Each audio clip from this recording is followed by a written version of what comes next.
It's Friday. Let's talk.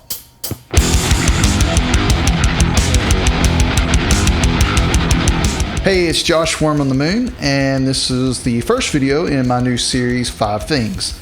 I pick a subject every Friday and talk about 5 things pertaining to it, or maybe it's 5 subjects. I'm not sure. I'm going to try and knock it out in less than 5 minutes. I'm not sure if the intro is going to count either. We're still figuring these things out. Today's subject: 5 things that make a guitar solo great. It's always a controversial subject in any forum where you get a bunch of guitar players together and talking, or even just guitar lovers. YouTube comment section, always a good time for that. Inevitably, the argument always seems to end up going towards shredders versus field players, like those two things are mutually exclusive, and they're not at all. Make that a subject for a future video, I guess.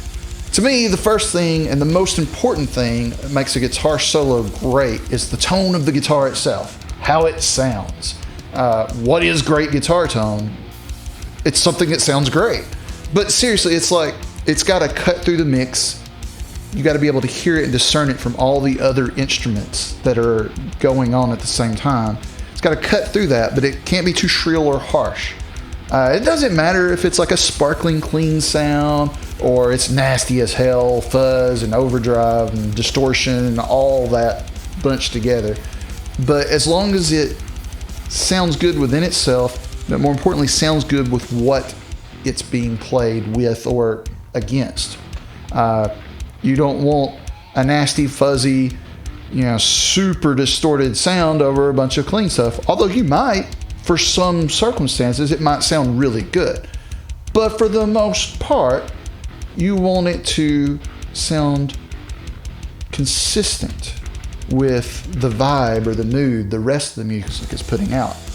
The next part to me is technique, and I don't just mean fast, sweep-picked arpeggios or tapping sequences. Hammer-ons, pull-offs, that's technique. Bending strings, that's the technique.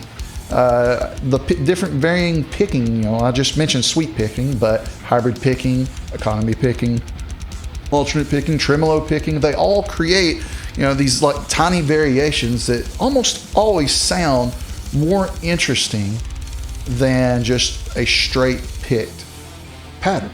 A flurry of notes is very impressive, especially if you surround it with space. Talking about timing, leaving space, phrasing. These are the buzzwords for this, but varying the speed at which you play your grouping of notes. People call it melodic playing and saying like, if you can sing the solo, it's a great solo. And I don't disagree with that, but also it doesn't have to be slow to be melodic. Look at Eruption, okay? The whole song is basically a guitar solo, right? And most of it, Eddie Van Halen is blistering, right? He is playing super fast and playing all these different sequences, but it is melodic. And there's the one part where he's doing a little tremolo picking. That's melodic. But if you notice, he creates space, pauses, creates anticipation of what's going to come next. He lets you momentarily digest what he just did before he goes off on another, fretboard frenzy. And this plays hand in hand dynamics. Touch. It's the buzzword. And it starts with T like everything else has done so far.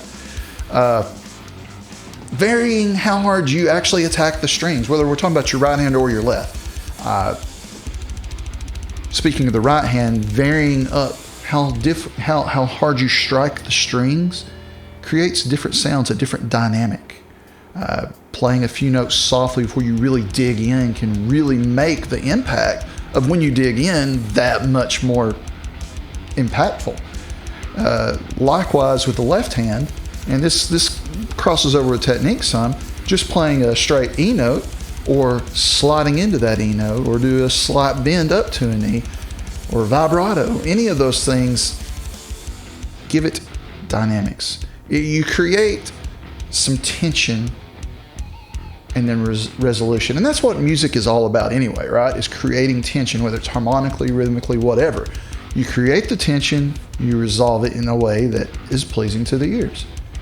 It's just a lot of little subtle things, right? But when you add them up together, you create something that is much more interesting than just... Okay, the last part to me is influence, and I think this is a big one, but it's not as important as the others in many ways. But in some ways, it's more important. Have you ever been told, like, oh man, that's a great solo, you need to go back and listen to that? And you go back and listen to it and you're like, I mean, it's okay, I don't see what's so great about it. Well, it might not be great compared to what you are used to seeing and hearing on Instagram or YouTube today, but I mean, 50 years ago, it was pretty groundbreaking, right? For example, the guitar solo in Freebird, that's nothing in that is like this super amazing, difficult piece. But it's pretty impressive to hear, especially, you know, for the first time. It's what made me pick up the guitar. What made you pick up the guitar if you're a guitarist? Let me know down below. I'd like to know. But yeah, I heard that solo and I said, I want to do that. I want to do that. And so I learned how to do that. But the fact that thousands, and I'm probably underestimating that, thousands of people picked up a guitar to play because of Freebird. And you can say the same thing about stuff like Stairway to Heaven. I was talking about Eruption earlier. That's one that I know several guitarists personally they heard that and they're like, I want to do that. And so they picked up the guitar and learned to do that. So at the end of the day, a great guitar solo is something that speaks to you on a personal level. It makes you feel a certain way, right? In the David Allan Coe song, The Ride, he said, can you make folks feel what you feel inside? And that's it, man. That's music in general, right? But especially when you talk about a guitar that is as emotive or an instrument that is as emotive as a guitar, a lead guitar, like that's where it's at, man. And then the emotion that you make them feel isn't as important as you make them feel that emotion, whether it's excitement, whether it's just awe, or whether it's pain. You feel the pain and the sadness that guy felt when he was playing that. You know, it doesn't matter that emotion, but can you make someone feel the emotion that you play? To me, that's what a great guitar solo is. Something I will remember forever. So you guys tell me, what makes a solo great to you? Let me know. You can go as specific as you want. What's some of your favorite guitar solos? Let me know. I'll probably hit you with my favorite solos in an upcoming video coming to you very soon. Thank you for watching, and if you enjoyed shooting the breeze like this, just give me a like. Let me know down in the comments that you enjoyed this kind of content, and give me ideas for 5 things to talk about in the future.